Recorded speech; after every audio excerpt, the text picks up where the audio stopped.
To what extent are Native American stereotypes perpetuated in American society, and how has it changed? Ashmore and Del Baca define a stereotype as one group's generalized and widely accepted beliefs about the personal attributes of another group, in essence the perception of a group as generic rather than being made up of individuals. In this essay, when we use the word stereotype, we are using this definition in relation to Native Americans.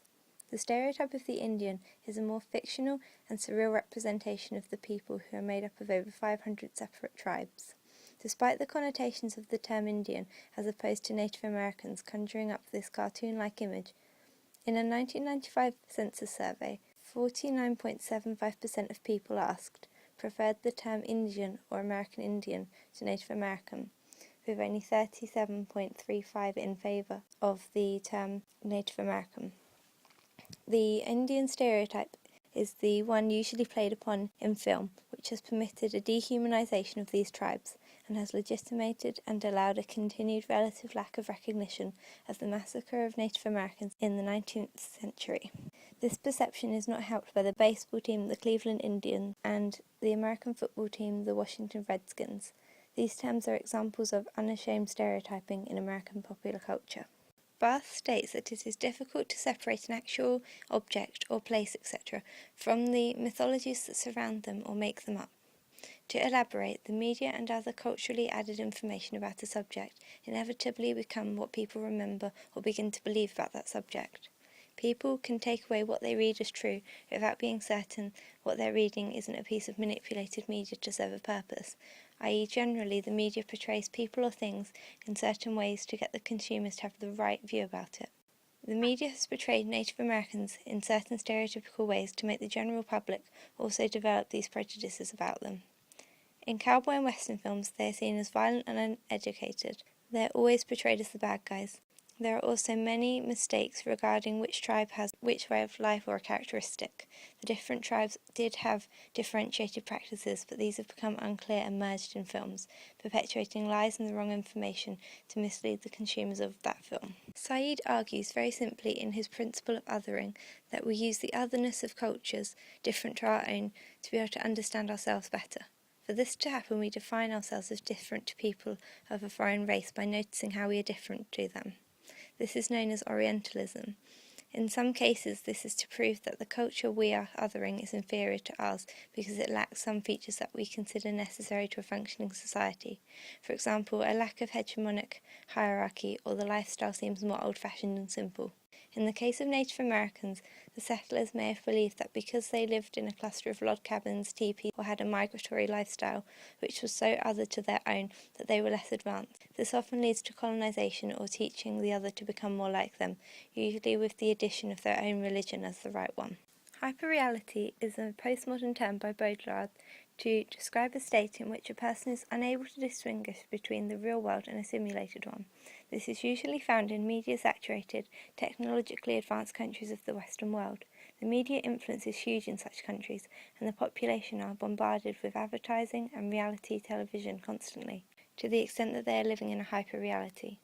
With the introduction of reservations, the Native Americans lived separate lives from other American citizens, meaning they knew little about them. The only real contact and information Americans could learn about Native Americans would come from the media portrayal of them, which at times was not accurate and sometimes racist and stereotypical. This is one of the ways in which it can be argued that the media tried to legitimate the massacre of Native Americans and the taking of their native lands. This stereotype of the Native American instead produces an image of the Plains Indian warrior with a primitive view of the world and a thirst for blood. They are considered naturally hostile and attack innocent white settlers and each other with tomahawks whilst covered in war paint. This understanding of the Native American also holds the view of them as great hunters who primarily eat meat and people who are in touch with nature. The stereotypical Native American lives in a teepee or wigwam made of buffalo hide and dances around a totem pole and worships idols. The stereotypical Native American tribe is ruled by a chief and princesses. The stereotypical dress is a loincloth with a feather headdress. The reality is that the vast majority of stereotypes are an element of truth which has been exaggerated and contorted to create a generalized view of a group of people, and this is true of the Indian Native American stereotype. Despite the different connotations of the two terms, and that some indigenous people prefer one term over the other, They are generally used interchangeably and with little dissent from Native Americans. The Plains Indian warrior did of course exist, however the suggestion that this represents all Native Americans is false, particularly along each coast. Especially in the east and west, there is a variety of houses and cabins made from stone and wood, which dispelled the myth that they all lived in teepees. Furthermore, a significant portion of tribes lived primarily off of agriculture and did not eat meat as a staple, unlike the Plains Indians, who were nomadic tribes, moving constantly with the herds of buffalo. The hierarchy of chiefs and princesses was artificially created by whites, who could not conceive of the informal leadership, which was decided by a general consensus of respect for certain individuals. The fictionalization of the Indian stereotype has made people no longer associate the Indian with real people, rather more as cartoons or characters in a book, rather than real-life people. The Indian stereotype has been used most popularly in the Western genre. Hollywood has latched on to the ideas of the Indian and produced countless movies which they feature heavily in, either as the hero and more often than not the villains. Usually the Indian in westerns are hollering, whooping and wielding tomahawks as they do battle with the cowboys. The savage Indian is often portrayed attacking peaceful caravans and killing indiscriminately. However, the reality of the Native American could not be further from the truth. Hollywood has never looked for historical accuracy but for a thrilling tale. This has meant that despite time having moved on from the 1950s, the stereotypical Indian in the movies has barely changed at all due to the continuing economic success of the Indians versus cowboys tropes in westerns. Therefore, the way Indians are portrayed on TV are the only images of Native Americans have to refer to, and are held in a disconnect with the rest of America because they only see the stereotypes of who they are supposed to be when the reality is very different. As a result, Native Americans in more recent years have taken the stereotype and satirized it in order to modernize and try to help change and correct the stereotype of Native Americans in real life and fiction, such as in the movie Smoke Signals. Why can't you have a normal conversation? You're always trying to sound like some damn medicine man or something. I mean, how many times have you seen Dances with Wolves? 100, 200? Oh, jeez. You have seen it that many times, haven't you? Don't you even know how to be a real Indian? I guess not. Well, shit, no wonder, jeez. You gotta look like a warrior. You gotta look like you just came back from killing a buffalo. But our tribe never hunted buffalo. We were fishermen. What? You wanna look like you just came back from catching a fish? This ain't Dances with Salmon, you know.